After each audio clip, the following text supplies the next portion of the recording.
Gente, que alegria estar com vocês. Já me sinto em casa, como a Nath disse. Estou em família, literalmente.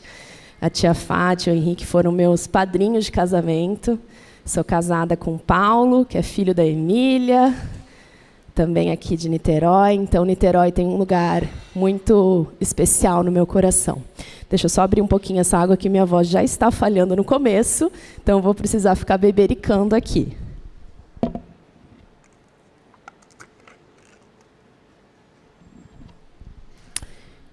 Queridas irmãs, como a Nath me apresentou, eu sou Luísa, eu sou mãe do Gabriel, de 9 anos, do João, de 7.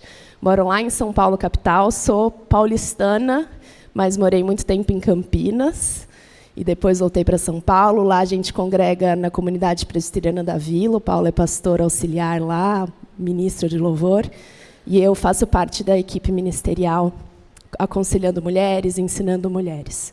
E eu tenho um ministério chamado Fluirá, em que é uma escola de discípulos de Jesus. A gente aprende juntas a navegar o caos da vida com calma e confiança no Pai. Eu costumo dizer que cada estação da nossa vida a gente tem um caos. Quando a gente está na faculdade, tem um caos específico da faculdade. Quando a gente casa, tem o caos específico do recém-casado. Quando tem filho, caos específico do filho pequeno. Depois, filho que cresce, sai do ninho. Parece que é caos atrás de caos. Então, como que a gente, apesar do caos, consegue manter calma e confiança no Pai? Esse tem sido o meu ministério nos últimos 5 anos.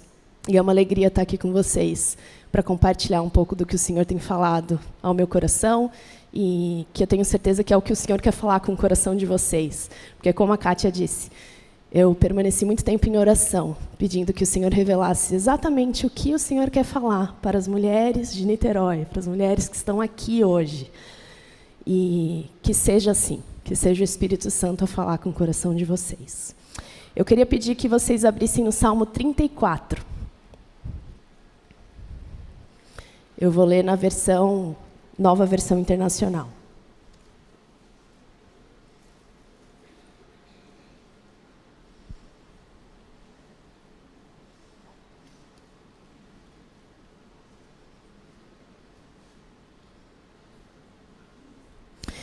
Assim diz o salmista: bendirei o Senhor o tempo todo, os meus lábios sempre o louvarão.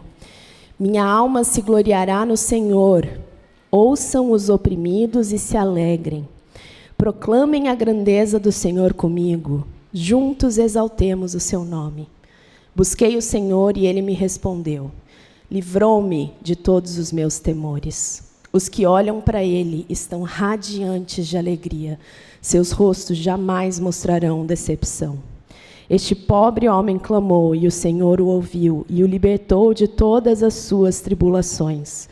O anjo do Senhor é sentinela ao redor daqueles que o temem, e os livra. Provem e vejam como o Senhor é bom, como é feliz o homem que nele se refugia. Temam o Senhor, vocês que são os seus santos, pois nada falta aos que o temem. Os leões podem passar necessidade e fome, mas os que buscam o Senhor de nada têm falta. Venham, meus filhos, ouçam-me, e eu lhes ensinarei o temor do Senhor. Quem de vocês quer amar a vida e deseja ver dias felizes? Guarde a sua língua do mal e os seus lábios da falsidade. Afaste-se do mal e faça o bem. Busque a paz com perseverança. Os olhos do Senhor voltam-se para os justos e os seus ouvidos estão atentos ao seu grito de socorro. O rosto do Senhor volta-se contra os que praticam o mal, para apagar da terra a memória deles. Os justos clamam, o Senhor os ouve e os livra de todas as suas tribulações. O Senhor está perto dos que têm o coração quebrantado e salva os de espírito abatido. O justo passa por muitas adversidades, mas o Senhor o livra de todas, protege todos os seus ossos, nenhum deles será quebrado. A desgraça matará os ímpios, os que odeiam o justo serão condenados. O Senhor redime a vida dos seus servos. Ninguém que nele se refugia será condenado. Amém?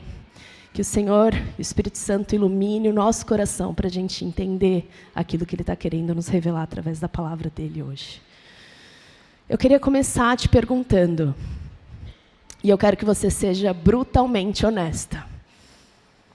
Não vale resposta pronta de crente, que eu sei que a gente tem, né?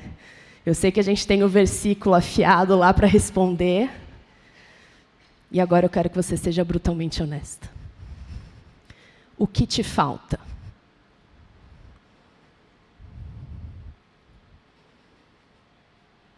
Pelo que o seu coração anseia hoje? Qual foi a primeira coisa que veio à sua mente? Tim Keller diz, e eu já vou chegar com dois pés no peito, mas eu prometo que vou vir com graça. Mas o Tim Keller diz que para onde o nosso coração vai, para onde a nossa mente vai, quando a gente não tem mais nada no que pegar, no que pensar e se apegar, eis aí o seu Deus. Opa! O que te falta? O que faz você não conseguir dormir à noite? O que faz o seu coração apertar quando você pensa na possibilidade de perder isso? Ou de não ter um dia isso? Qual é o seu Deus de estimação? Eu tenho os meus.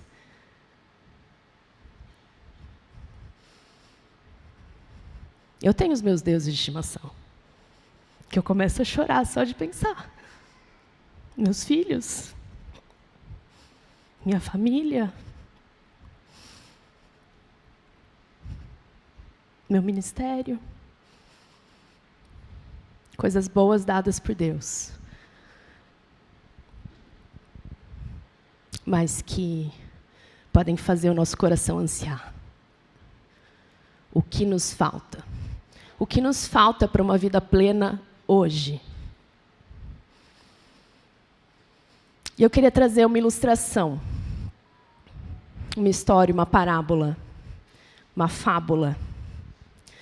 Era uma vez um rei que queria um retrato no seu palácio que representasse para ele a plenitude. Na Bíblia, a plenitude é paz perfeita, shalom, paz perfeita, plenitude. Inteireza, completude, nada me falta. E aí esse rei contratou uma série de artistas para fazerem esse retrato da plenitude. E ele ficou entre dois quadros.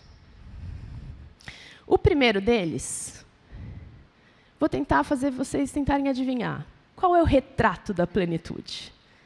Era um lago sereno, tranquilo, montanhas com o pôr do sol, nuvens brancas, céu azul, pessoas brincando ao pé do lago, felicidade plena.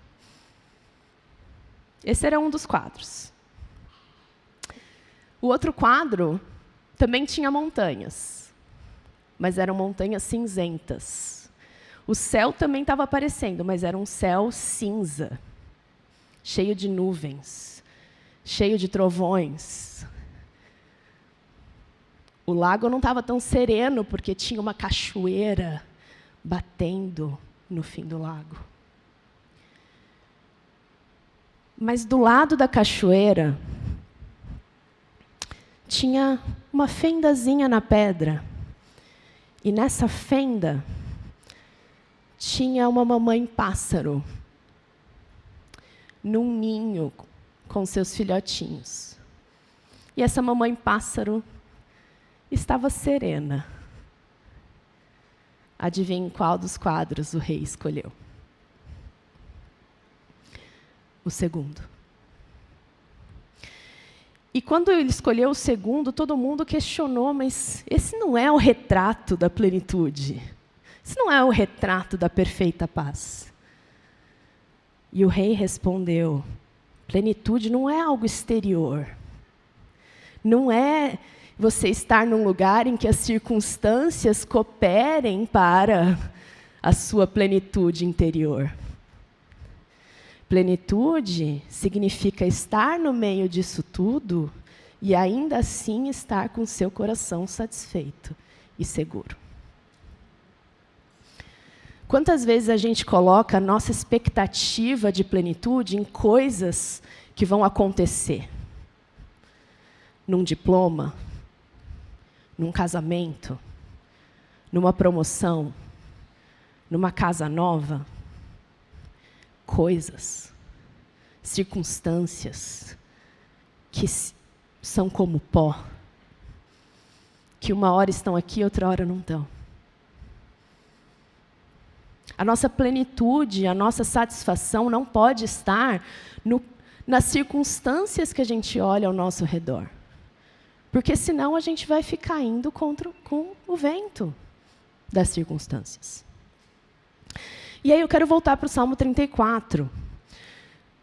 No contexto em que esse salmo foi escrito.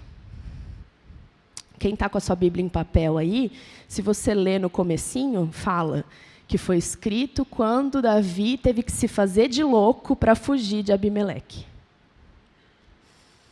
As circunstâncias não estavam favoráveis para Davi. Era uma circunstância de perseguição. Olhando de fora, tudo lhe faltava. Faltava segurança, faltava sentido. Por que isso está acontecendo? Eu fui ungido rei e ainda não sou rei. Estou esperando a promessa do Senhor se cumprir, mas eu só vou para o deserto. Sou perseguido o tempo todo. Mas no meio disso tudo, Davi expressa um cântico de louvor. E demonstra um coração satisfeito em meio às circunstâncias que não estavam favoráveis. E aí, olhando para o Salmo 34, eu queria extrair alguns desses ingredientes para um coração satisfeito em meio às circunstâncias não favoráveis. O primeiro ingrediente está logo nos 3 primeiros versos. A gente vai ler de novo e aí a gente fala qual é esse ingrediente. Bendirei o Senhor o tempo todo. Os meus lábios sempre o louvarão. Minha alma se gloriará no Senhor. Ouçam os oprimidos e se alegrem. Proclamem a grandeza do Senhor comigo. Juntos exaltemos o seu nome. O primeiro ingrediente para um coração satisfeito em meio a circunstâncias não favoráveis é aprender a ser grato em todo tempo. E essa gratidão nasce de um coração humilde e quebrantado. Jesus nos prometeu vida plena e abundante. Está na sua palavra. Ele nos prometeu isso. Mas também está na sua palavra que no mundo tereis aflições. Como conciliar a vida plena e abundante com um mundo de aflições? Será que isso significa que a gente vai estar sempre sentindo felicidade e andando por sobre as nuvens em meio às tempestades? Se a gente olhar para a vida do nosso próprio Jesus, não foi assim. Frente à morte do seu melhor amigo, Jesus chorou. E ainda assim ele estava vivendo vida plena e abundante. Frente ao caminho para a cruz, caminho para a morte, Jesus se angustiou ao ponto de sangrar no seu suor. Aposto que nenhuma de nós se angustiou a tal ponto ainda. Imagina o nível de angústia. Vida plena e abundante.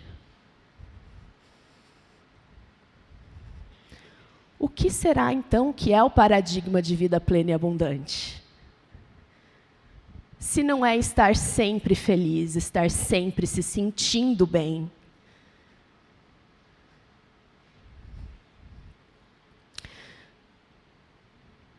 O Senhor Jesus nos prometeu vida, apesar do sofrimento. Vida para além do sofrimento. A vida abundante que Jesus nos promete, a vida plena, não é uma vida sem dificuldade, sem sofrimento, mas é vida com Deus, em meio ao sofrimento, em meio à dificuldade, em meio à incerteza, em meio à promessa não cumprida, em meio à espera, em meio à frustração. Porque é muito cruel a gente viver do lado de cada eternidade, onde a Kátia lindamente ontem explicou que está tudo quebrado. Está tudo quebrado. Nosso coração está quebrado, nossos relacionamentos estão quebrados, a natureza está quebrada, o mundo está quebrado.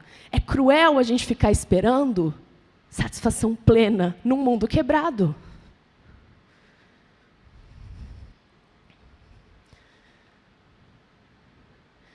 Vida plena e abundante não significa uma vida sem problemas, sem dor, sem sofrimento. Mas a vida do Cristo ressurreto com a gente, passando por meio do sofrimento. E tendo a esperança de que no dia que Ele voltar para revelar a sua vitória para todo mundo, no dia em que todo joelho se dobrar, toda dor vai ter fim, todo sofrimento vai ter fim, toda espera vai ter fim. E aí, então, vida plena e abundante. Enquanto isso, nós vivemos no enquanto isso. Enquanto isso, a gente precisa cultivar um coração que recebe das mãos de Deus com ações de graça, com gratidão, tanto os dias bons quanto os dias ruins. E eu sei que isso é difícil. Eu sei que isso é difícil quando você perde um bebê. Eu sei que isso é difícil quando você perde um irmão.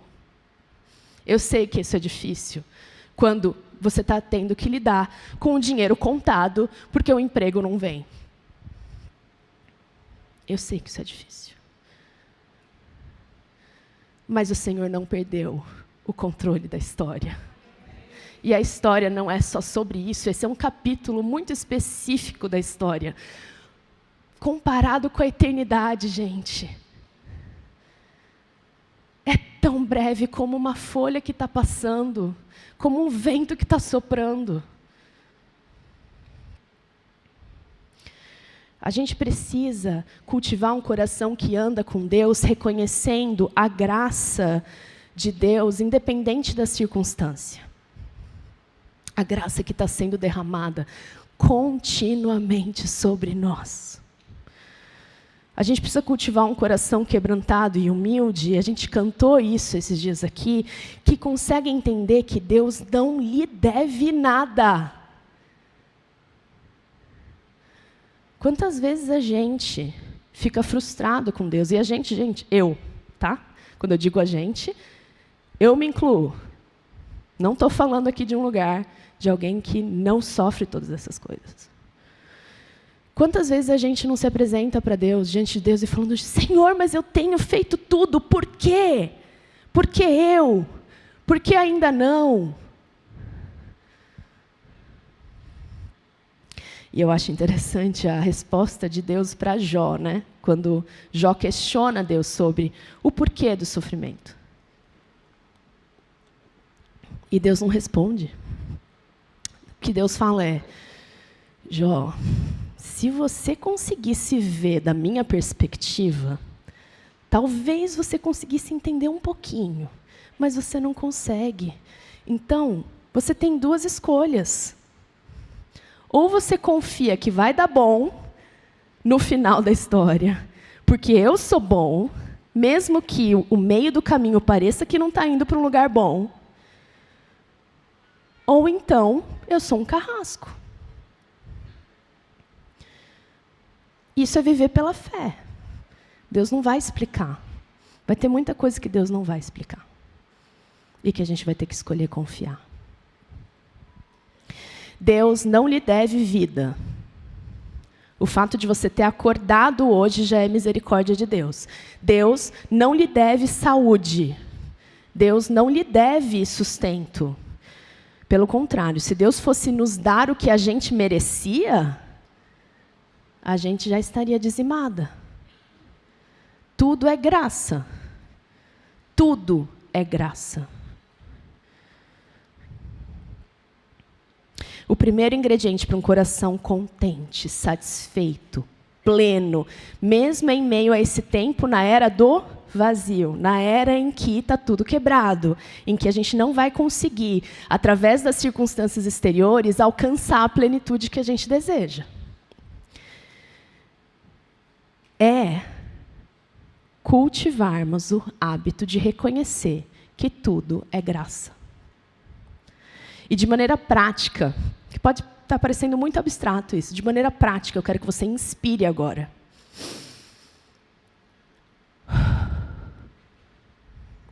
Graça. Sem você perceber, sem você se esforçar. Você não pensa para respirar. Graça. Quando não há motivo, aparentemente, motivo algum para agradecer, há motivo para agradecer.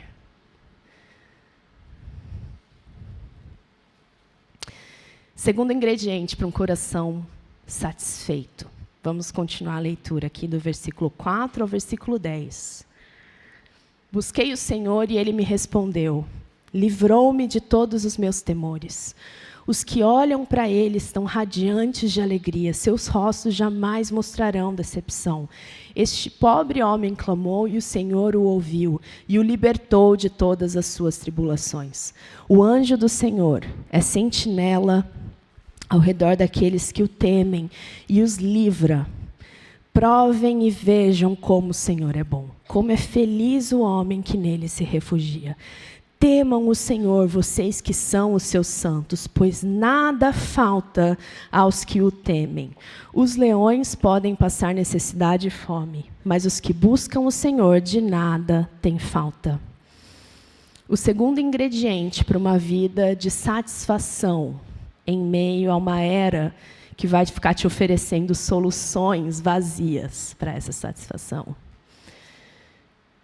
é a gente entender que a nossa alma tem fome e sede de Deus. Que o Senhor é o deleite supremo da nossa alma. Que nós fomos criadas para estarmos em plena comunhão com Deus. E que a presença do Senhor é o lugar de satisfação da nossa alma, independente das circunstâncias ao nosso redor. Agostinho diz, fizeste no Senhor para ti, o nosso coração anda inquieto enquanto não descansar em ti. E o C.S. Lewis disse, encontra em mim um desejo que nenhuma experiência deste mundo pode satisfazer. A explicação mais provável é que fui feito para outro mundo. A Bíblia diz que nós temos fome de eternidade, nós temos fome de Deus, como uma corça anseia por água, a nossa alma tem sede de Deus. Só que o que acontece? Às vezes a gente lê trechos como esse daqui, do Salmo 34, que diz o seguinte, provem e vejam como o Senhor é bom, como é feliz o homem que nele se refugia. Temam o Senhor, vocês que são os seus santos, pois nada falta aos que o temem. Aí a gente lê também Salmo 37, que fala, busque no Senhor a sua alegria, e Ele lhe dará os desejos do seu coração. Ou então Salmo 23, o Senhor é meu pastor e nada me faltará. E aí a gente corre o risco, às vezes, de interpretar essas passagens como se elas estivessem dizendo o seguinte, seja uma boa menina, corra para Deus, adore Deus, e Ele vai te dar todos os desejos do seu coração, porque Deus é um gênio da lâmpada. E aí tudo isso aí que você pensou que te falta no começo, Deus vai suprir. Porque ele é um gênio da lâmpada.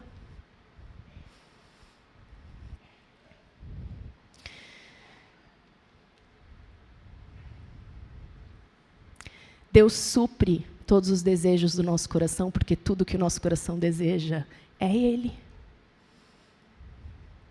Nada nos falta, não porque não nos falte nada, mas porque não nos falta Ele, que é tudo o que a gente precisa. Eis o segredo de estar contente em toda e qualquer situação, que o apóstolo Paulo diz. Eu posso passar por todas as coisas, porque eu estou firme naquele que me fortalece. Porque eu tenho tudo o que eu preciso, se eu tenho o Senhor comigo. A verdadeira satisfação não está nas outras bênçãos que o Senhor pode te dar. O Senhor pode escolher te dar ou não te dar.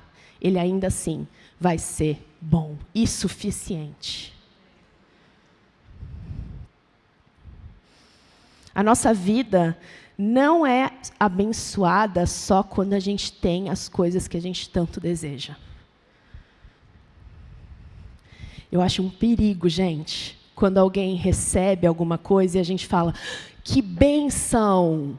Acho um perigo, sério mesmo.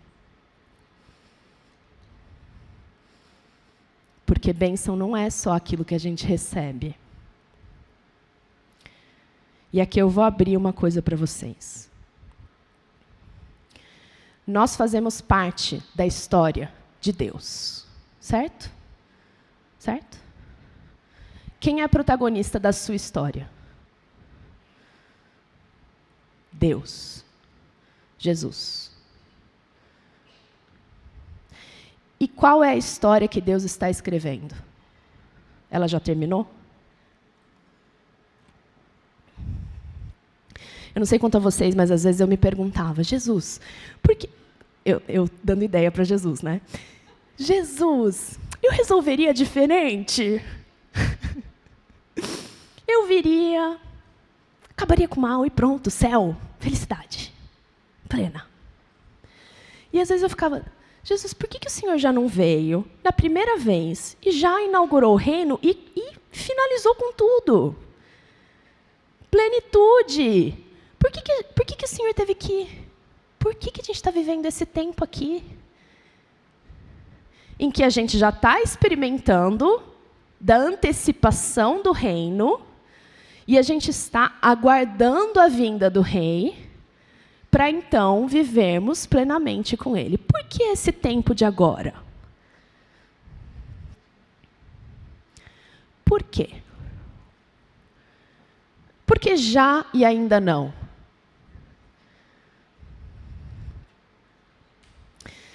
Ainda bem que as coisas não são como eu quero, né? Que a minha estratégia aqui na minha cabeça. Se Jesus viesse já na sua primeira vinda com graça e justiça, fazendo justiça, não sobraria nenhuma de nós. E o tempo de agora é um tempo muito especial. Ele é tempo de proclamação da boa notícia. O rei veio. Ele venceu a morte. Ele venceu o mal. E um dia ele vai voltar. E todo aquele que nele crê vai participar com ele da nova criação, onde não haverá mais mal, não haverá mais dor, não haverá mais sofrimento. Minhas irmãs, o tempo de agora não é tempo de satisfação plena.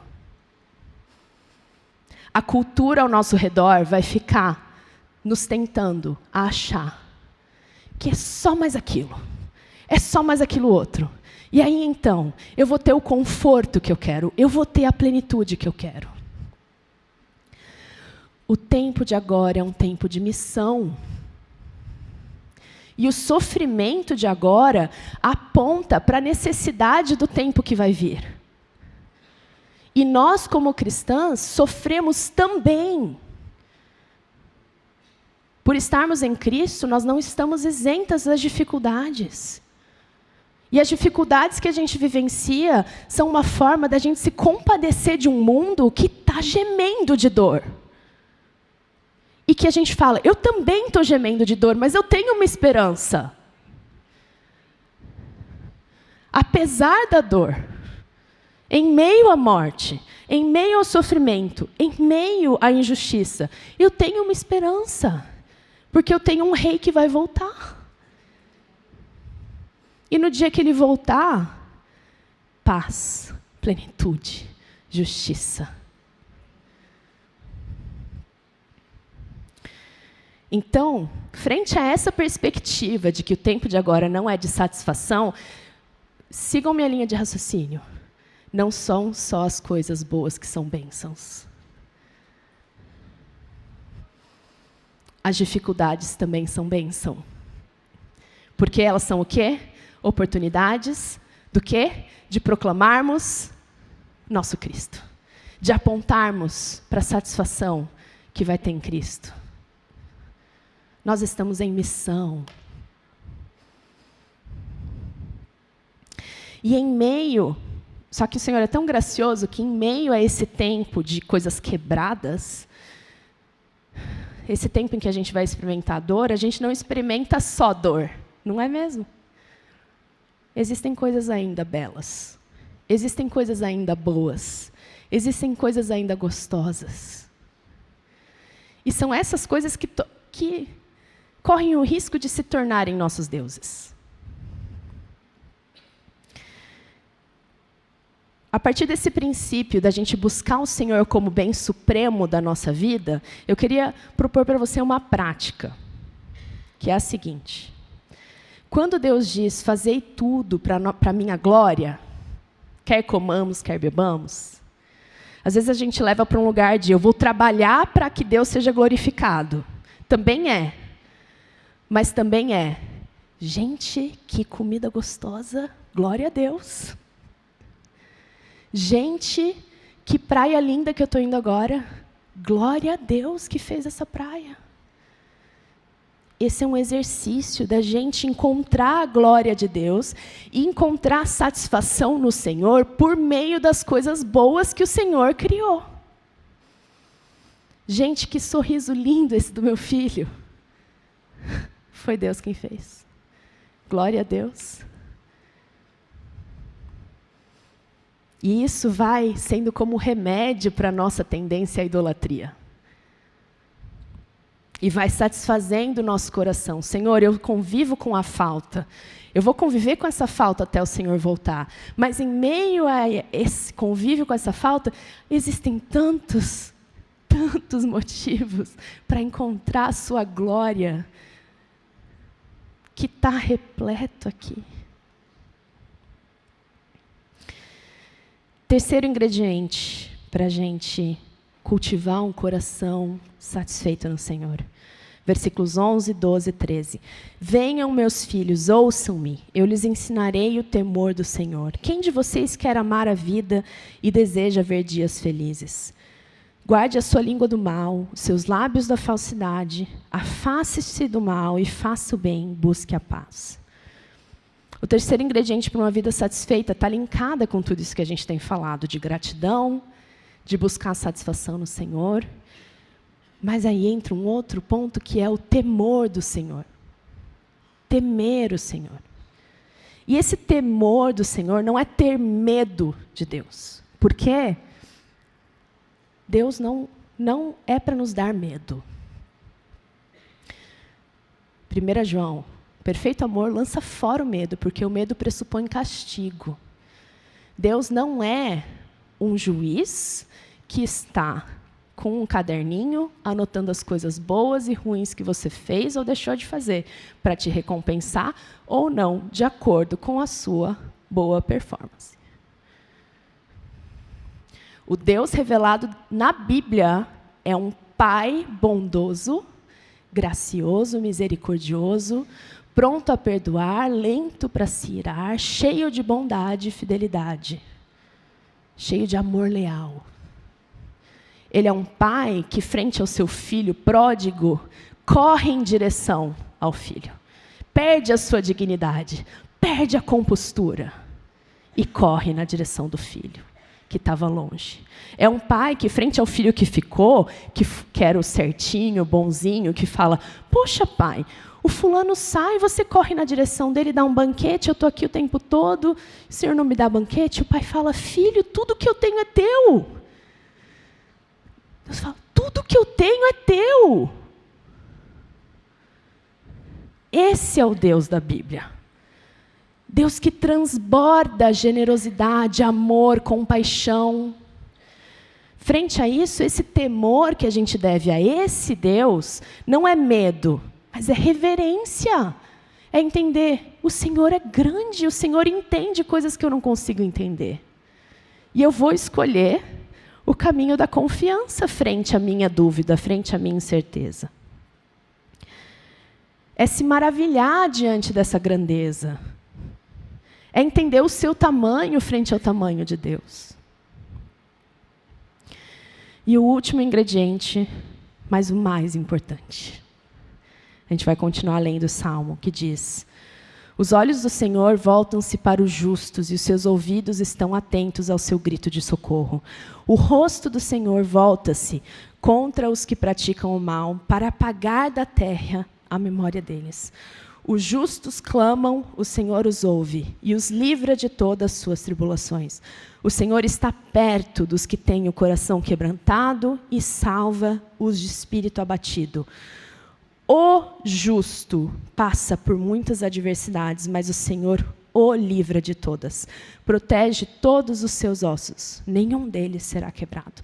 A desgraça matará os ímpios, os que odeiam o justo serão condenados. O Senhor redime a vida dos seus servos, ninguém que nele se refugia será condenado. Aqui, gente, não sei se vocês perceberam, mas está falando o tempo todo dos justos. E, de repente, ele fala do justo. Do justo, cujos ossos não serão quebrados. E o apóstolo João nos dá a dica de quem o salmista está falando aqui. Porque o apóstolo João, no Evangelho, diz que nenhum dos ossos de Cristo foi quebrado.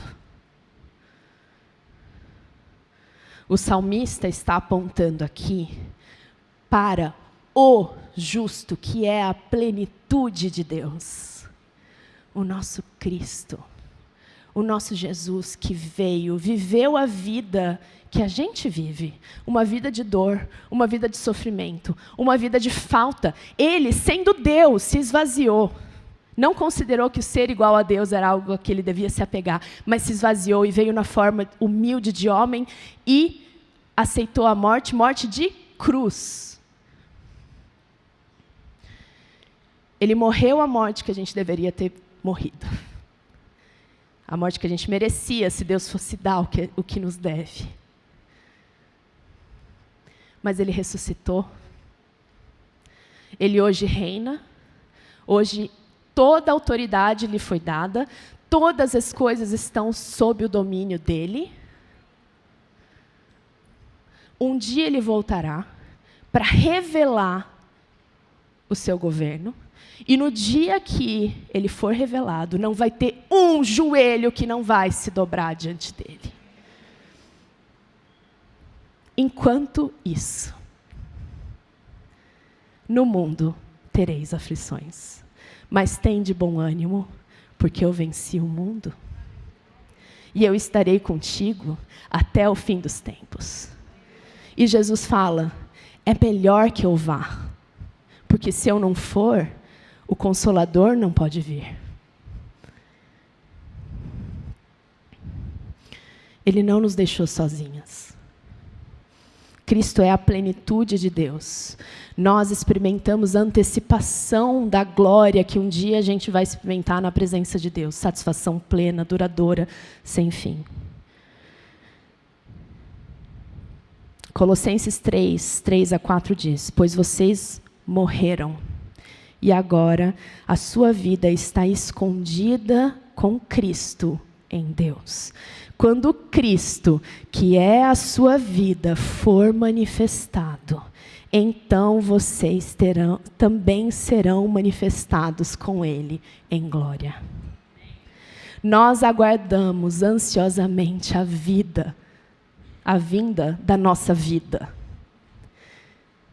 Se Ele ainda não chegou, então ainda não há plenitude, porque Ele é a plenitude. Mas, pela graça dEle, há uma antecipação dessa plenitude. Há um antegozo, há um aperitivo, há um antepasto, que é o Espírito Santo dEle com a gente. Nosso ajudador, nosso consolador, nosso encorajador. Não é à toa que Ele tem essas 3 características: ajudar, encorajar e consolar. Por quê? No mundo tereis aflições. Mas eu estou contigo até a minha vinda. A nossa esperança da plenitude está no Cristo ressurreto, que hoje vive e um dia voltará. Nesse dia, plenitude de alegria eterna na sua presença. E enquanto isso, Ele nos chama para participarmos da sua missão. Ele foi para os céus por um tempo e falou: vão e participem da minha missão. Digam para todo mundo o motivo da sua esperança. O motivo de você não se desesperar frente à morte. O motivo de, em meio a um mundo quebrado, você ainda encontrar graça, encontrar motivo para agradecer. Brilhe a luz de Cristo enquanto isso. Em meio à dor, em meio à falta, em meio à incompletude. Busque nele a sua satisfação. E Ele vai te dar porção maior ainda de quem? Do seu Santo Espírito. Porque quando Jesus diz lá, peçam e lhes será dado, o contexto disso é, peçam mais do Espírito e lhes será dado. Não é, eu sou um gênio da lâmpada, peça qualquer coisa para mim que eu vou te dar. Ele está falando, peça mais do meu Espírito que eu vou te dar. E você vai experimentar fortaleza, satisfação, capacitação para enfrentar tudo aquilo que vier. Seja coisa boa, seja coisa ruim. Amém? Vamos orar então, irmãs. Pai querido, Pai gracioso, glorioso, muito obrigada, Senhor, por tudo aquilo que a gente nem tem dimensão que o Senhor tem derramado sobre nós. Por toda a graça, por toda a bondade, por toda a fidelidade. Obrigada, Senhor, pelas suas misericórdias que se renovaram nessa manhã. Pai, obrigada pelo seu Filho amado, que nos dá esperança de novidade de vida, Senhor. Nos dá esperança de vida eterna, de vida contigo, de plenitude. Mesmo em meio a um mundo quebrado, Pai. E nós queremos te pedir, Senhor, hoje, por mais de Ti. Nós não queremos pedir por aquilo que nos falta, aparentemente. Nós queremos te pedir mais de Ti, Senhor. Porque nós sabemos que o Senhor é a fonte de deleite, de restauração, de satisfação da nossa alma, que nada daquilo que a gente possa ter algum dia pode aplacar, Senhor, a falta que a gente sente de Ti. Ó Senhor, derrama sobre nós nessa manhã mais do Seu Espírito. Mais, Senhor, da Tua presença, do Seu consolo, do Seu encorajamento, da Sua sabedoria, Pai. Para que a gente possa brilhar a luz de Cristo por onde a gente for, Senhor, apontando para a esperança da Tua vinda, Pai. E volta logo, Jesus. Nosso mundo vai de mal a pior. Maranata. Ansiamos pela sua volta, Jesus. Nós te amamos, Jesus.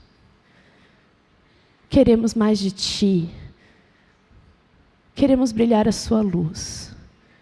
Tenha misericórdia de nós. Amém.